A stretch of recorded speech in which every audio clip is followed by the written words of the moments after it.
Hello and welcome. This is your 9 p.m. daily quiz. I hope all of you are doing good. I welcome you to today's session to a place where we discuss the important news stories from the prelims examination point of view by converting them into questions and then discussing them. Before I begin today's session, I want to discuss something with you. I read all your comments. I might not reply to a few of them, but I do read all your comments. And I've been seeing over the past few videos, many of you have been requesting me to start the Hindu newspaper analysis on this channel. Now, I'm very happy and I'm touched by all the love that you are showing, and your comments obviously make me feel very, very good. But I just want to discuss a few things so that you can also understand the situation from my end.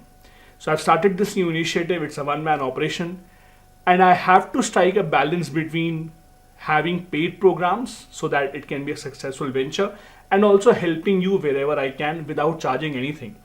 Now, doing things such as the Hindu newspaper analysis and that to doing it comprehensively does require a lot of time, trust me.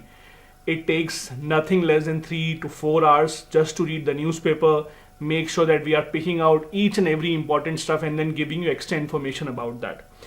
And I know for a fact that people will not want to pay for that because you have always been getting this free of cost, and if I start charging you for that, obviously people will not like it. So from my end, to give a significant portion of the day to that particular exercise will not really be suitable for me at this point of time, since a lot of my time is going into my own courses which I am running on my own app, such as the PSIR program, the mains answer writing program, etc.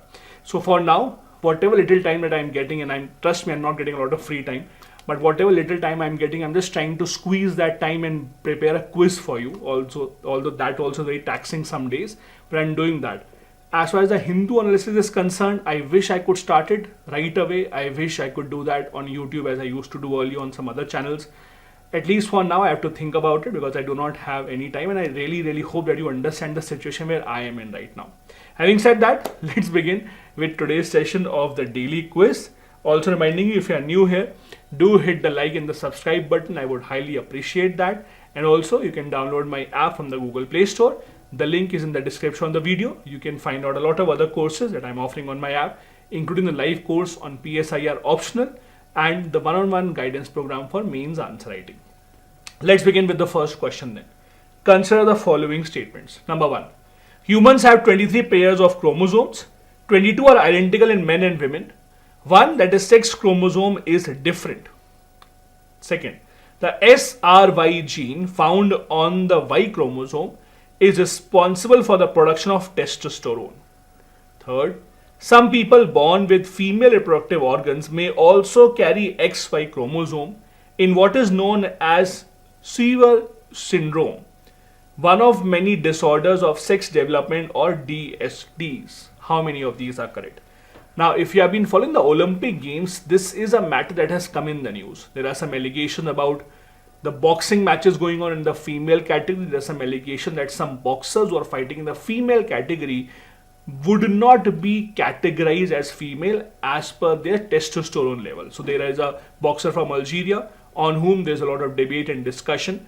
She was fighting against another boxer. The other boxer quit in less than 1 minute because of the punch that she received. And then there were allegations because this boxer from Algeria was not allowed to compete in the female category in the World Championships last year. So how is she allowed to compete now in the Olympics? So because of that backdrop, this question becomes relevant. Let's look at this. First is true. Humans have 23 pairs of chromosomes, 22 being identical in both men and women, 1 being different. Also, SRY gene is responsible for the production of testosterone in males. And third is also correct.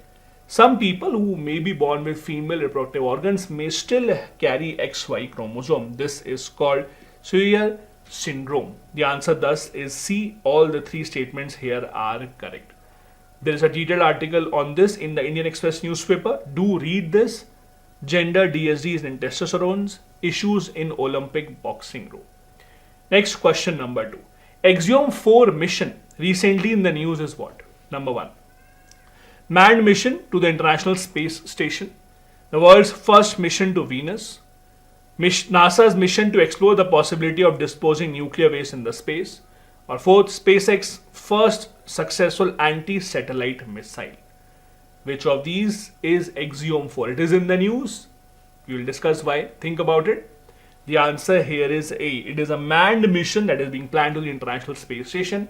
Why is it in the news? Because an Indian astronaut supposed to go on this mission has been finally named, and that is why it is in the news.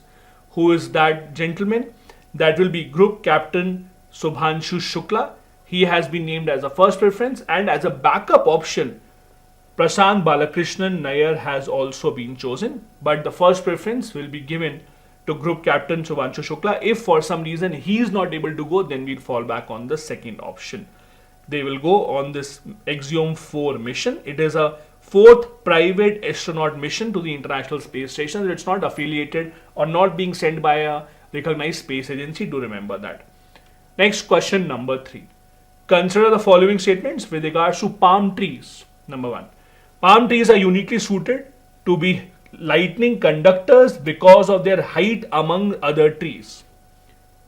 Second, they contain low moisture and sap, can absorb lightning and reduce its direct impact on the ground.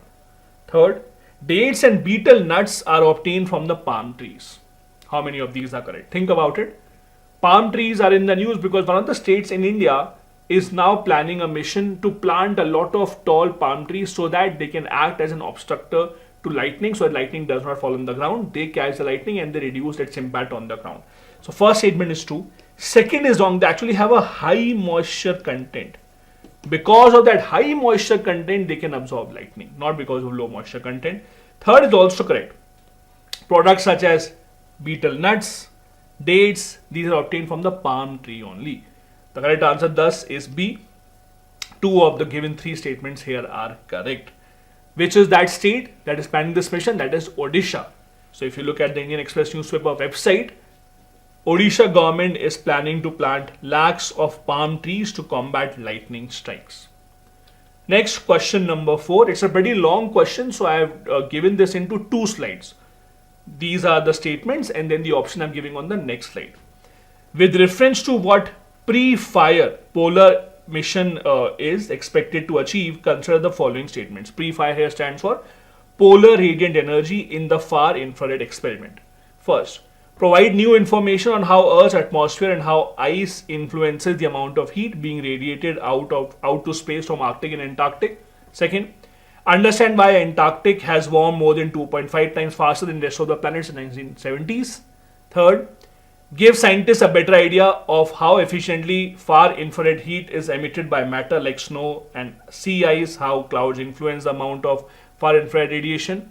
Fourth, help researchers predict how heat exchange between Earth and space will change in the future. And fifth, provide answers to questions on climate change. Now, it's a pretty long question, so you can pause here, read all these 5 carefully and think in your mind which of these is correct, which of these is not correct. I'll give you the option in the next page, but think of it. Which of these is correct, which of these is not, you can pause on it.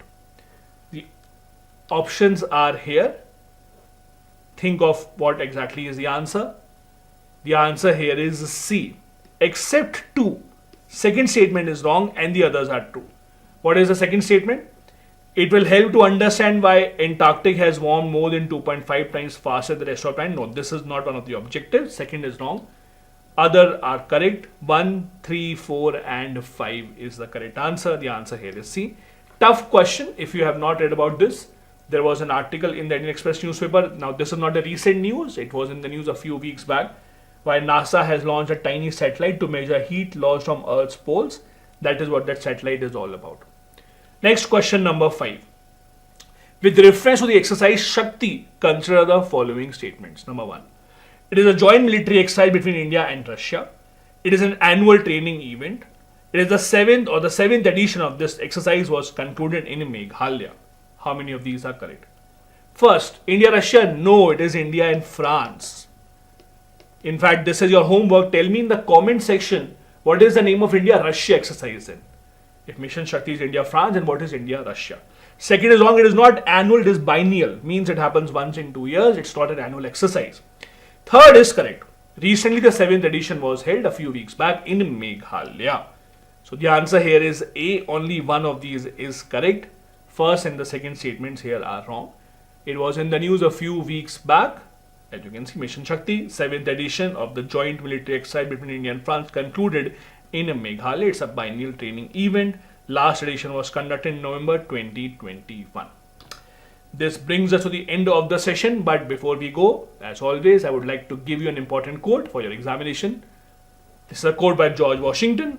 If the freedom of speech is taken away, then the dumb and silent we may be led like a sheep to the slaughter.